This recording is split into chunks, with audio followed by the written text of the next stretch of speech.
मैं हूं नंद किशोर जोशी, क्रांति Orissa web TV executive editor. मैंने कटक का स्वर्णिम इतिहास पुस्तक लिखी है।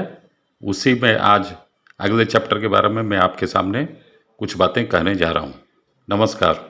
कटक का स्वर्णिम इतिहास पुस्तक में मैंने पिछले कई एपिसोड में कटक के बारे में लिखा है। यहाँ के मुख्यमंत्रियों के, यहाँ जो उड़ीसा के मुख्यमंत्री हुए हैं उनके बारे में लिखा है। वैसे ही आज और एक मुख्यमंत्री से मैं आरंभ कर रहा हूँ, जिनका नाम है बीरेन मित्र। बीरेन मित्र, विश्वनाथ दास, ये सब उड़ीसा के पूर्व मुख्यमंत्री हैं। विश्वनाथ दास जी से आरंभ कर रहा हूँ। यहाँ पर विश्वनाथ दास जी उड़ीसा के पहले निर्वाचित प्रधानमंत्री थे और उड़ीसा के बाद में वो चीफ मिनिस्टर भी हुए। मूल रूप से ये गंजाम डिस्ट्रिक्ट के रहने वाले हैं, बरहमपुर के, लेकिन इनकी कर्मभूमि की भी कटक ही रही। अब स्मरणीय विश्वनाथ दास स्वतंत्र उत्कल प्रदेश के प्रथम प्रधानमंत्री थे। उस समय मुख्यमंत्री को प्रधानमंत्री कहा जाता था। ये प्रथम निर्वाचित प्रधानमंत्री थे उड़ीसा के। सर्व भारतीय स्तर में लोक सेवक मंडल के सभापति थे। मद्रास विधानसभा विधान परिषद के सदस्य थे। उस समय उड़ीसा 2 प्रेसिडेंसी में आता था। कलकत्ता प्रेसिडेंसी में अधिकांश हिस्सा आता था उड़ीसा का, और बरहमपुर एरिया जो दक्षिण उड़ीसा का एरिया था वो आता था मद्रास प्रेसिडेंसी। और वो मद्रास प्रेसिडेंसी में विधान परिषद के भी सदस्य रहे विश्वनाथ दास। उत्कल प्रदेश कांग्रेस समिति के सभापति, लोकसभा सदस्य, राज्यसभा सदस्य, उत्तर प्रदेश के राज्यपाल थे विश्वनाथ दास। भारतीय दर्शन को साधारण जनता के बीच प्रचार करने में उन्होंने बड़ी भूमिका निभाई। गांधी जी के सत्याग्रह आंदोलन में शरीक हुए थे विश्वनाथ दास।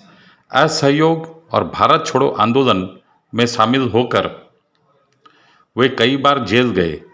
उड़ीसा के राजनीतिक संकट की घड़ी में 1971 में वो एक बार फिर राज्य के मुख्यमंत्री बने। 1889 में गंजाम जिले के बेलगांव में जन्मे थे विश्वनाथ दास। स्कूली शिक्षा तथा कॉलेज शिक्षा इन्होंने कटक से लाभ की। वकालत इन्होंने कोलकाता में पढ़ा।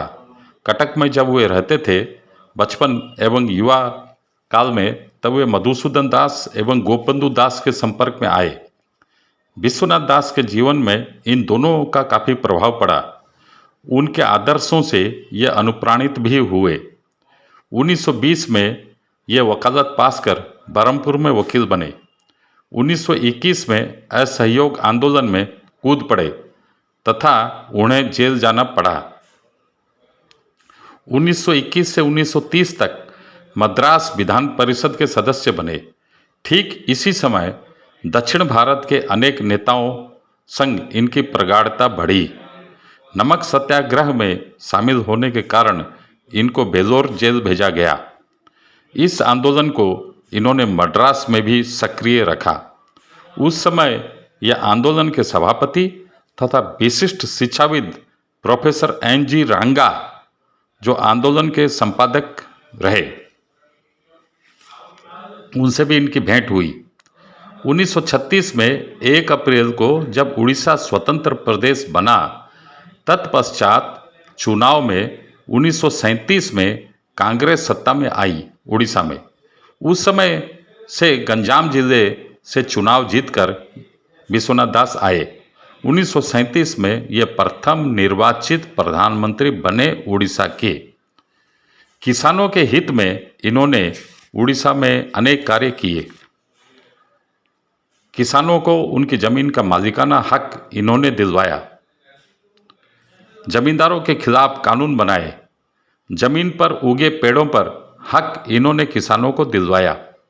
इनके शासनकाल में पूर्णिमा, अमावस्या, बुद्ध जयंती तथा गांधी जयंती पर पशु हत्या बंदी हुई। 1939 में इन्होंने प्रधानमंत्री पद से इस्तीफा दिया। गांधी जी के आह्वान पर भारत छोड़ो आंदोलन में शामिल होकर ये बरहमपुर जेल में भेजे गए। स्वाधीनता के पश्चात ये लोकसभा के सदस्य बने। 1950 से 1960 ये उड़ीसा प्रदेश कांग्रेस के सभापति पद पर कार्यरत रहे। 1954 में राज्यसभा के सदस्य चुने गए। 1962 से 1967 ये उत्तर प्रदेश के राज्यपाल रहे 5 साल। उसी समय अपनी तनख्वाह के पैसे से इन्होंने देश के चारों धाम में वेद भवन बनवाया। 1971 के आम चुनाव में उड़ीसा में किसी भी राजनीतिक दल को बहुमत प्राप्त नहीं हुआ था। मुख्यमंत्री पद को लेकर आपस में खींचतान बहुत हुई। अंत में सुलह के तौर पर दोनों दलों ने बुजुर्ग तथा स्वाधीन मत के पोषक विश्वनाथ दास को एक बार फिर से मुख्यमंत्री बनाना स्वीकार किया। उस समय विश्वनाथ दास विधानसभा के सदस्य भी नहीं थे, सो वे एक उपचुनाव में राउरकेला से विधानसभा चुनाव जीते स्वाधीन उम्मीदवार के तौर पर।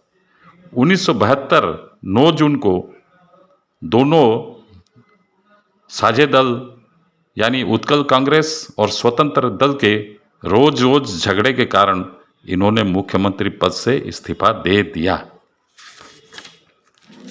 अब मैं आ रहा हूँ और एक मुख्यमंत्री, हाँ इसके पहले मैं और बताऊँ, दोबारा राजनीति में सक्रिय बनने के पहले भी वह स्थायी तौर पर बरहमपुर से कटक आकर बस गए। अपने जीवन का एक बड़ा हिस्सा इन्होंने कटक में रहकर बड़ी सादगी के साथ गुजारा था, काजी बाजार में। अब मैं और एक मुख्यमंत्री के बारे में आपको कुछ जानकारी दूं। उनका नाम है बीरेन मित्र। इनको कटक के दादा भी के नाम से लोग जानते हैं। ये वैसे बंगाली भाषी थे, लेकिन उड़ीसा के ये मुख्यमंत्री रहे एवं बीजू पटनायक के खास यारों में एक थे बीरेन मित्र। कटक के बच्चे बच्चे उस समय जानते थे कि बीरेन मित्र कटक के दादा के नाम से विख्यात थे। कटक में एक सभी का सखा मित्र दोस्त है जिसका नाम है बीरेन मित्र। बीरेन मित्र का जन्म, स्कूली शिक्षा, कॉलेज शिक्षा सब इसी कटक शहर से ही हुई थी। वे बीजू पटनायक के सहयोगी भी थे और खास सखा भी थे। दोनों में गहरी दोस्ती थी। 1960-1970 के दशक में इनकी दोस्ती की कटक उड़ीसा में काफ़ी चर्चा थी। बीरेन मित्र कटक में सबके बड़े प्रिय थे, मिलनसार थे, सबके साथ आसानी से घुल मिल जाते थे। छोटे बड़े का भेदभाव उनमें बिल्कुल भी नहीं था। यह कटक से कई बार विधायक चुने गए, मंत्री बने और अंत में जब बीजू पटनायक ने कामराज प्लान के तहत मुख्यमंत्री पद छोड़ा तब ये उड़ीसा के मुख्यमंत्री बने 1960 के दशक में।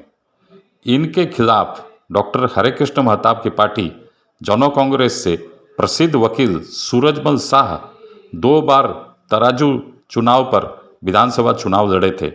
दोनों ही बार बीरेन मित्र विजयी रहे। विधानसभा चुनाव में कटक में इनके 2 घरों में, एक था काठगड़ा साई में तथा दूसरा घर था बाखराबाद सनसाइन फील्ड के पास।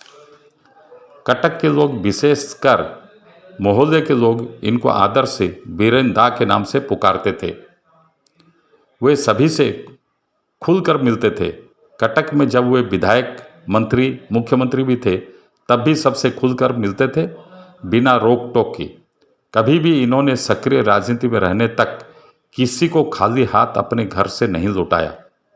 इन्होंने अपना एक दैनिक उड़िया अखबार जनशक्ति के नाम से निकाला, ओम पिछक से, जहां आज उड़ीसा राज्य अर्थ निगम की दफ्तर कार्यरत है, यानी OSFC की ऑफिस कार्यरत है। कुछ साल यह अखबार चला लेकिन आखिर में बंद हो गया। 1970 के दशक में काफ़ी बीमार हो गए बीरेन मित्र। अपने से चलने में भी अक्षम रहे।